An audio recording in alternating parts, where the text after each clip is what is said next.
Sigma 24 to 70mm f2.8 for Sony E mount has just dropped in price by 24%. So at first it was 1,500 euros.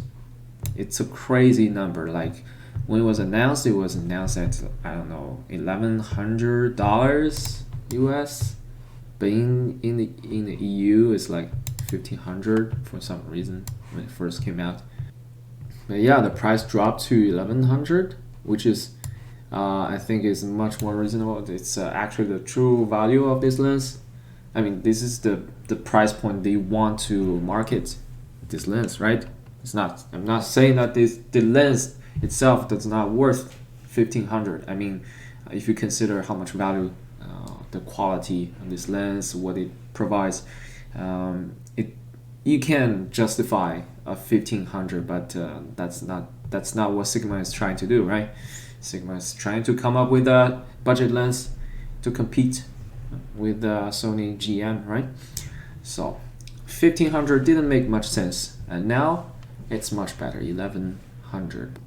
So I since I already have the Tamron 28 to 75, I think I'm gonna go with Sony 24105 f4 lens. Last time I made a video debating whether or not I'm gonna get the Sigma 24 to 70 since I already have the Tamron, because I have two cameras. I have A7RII and A7SII, so I can actually use two standard zoom lenses on both cameras, so I can still get most of it. It's not like I have only one camera and two zoom lenses is gonna be a waste. So I do have two cameras that can use both lenses on. So that's why I wanted to get Sigma 2470. When I saw the news, I was very excited. I really did want to get this lens because it's 24. It starts at 24. I really love 24 as a focal length for vlogging. In your standard zoom, I think it is where all the zoom lenses should start from.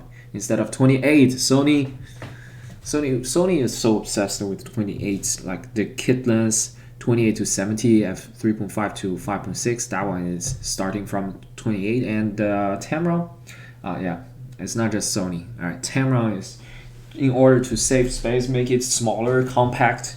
The Tamron is starting from 28 as well. I wish it was from 24. And why don't people make it 26, 25? I don't know.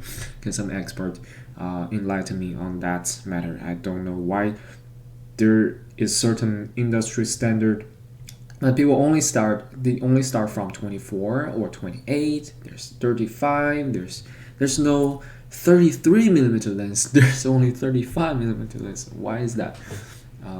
I don't know. Maybe I'll Google it. I'll find out later. But anyway, after debating last video, I think I justified the possibility of getting a Sigma 24 to 70mm f2.8 for myself. But after considering, I already have the Tamron from 28 to 75, which covers most of the range on the Sigma 24 to 70, and they are both f2.8, so it actually doesn't make that much sense for me to get two almost identical lenses. Only that Sigma is more versatile, in my opinion. On the wide end, it means more than on the long end to have a few more millimeter.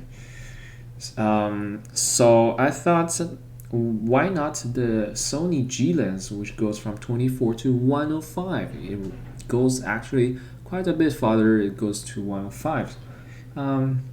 Very nice telephoto range, and 24 is also very wide. So why not go for that? It's also f4, so f4 is not that bad. There is difference obviously, but the difference is almost minimum. Like it's not huge differences.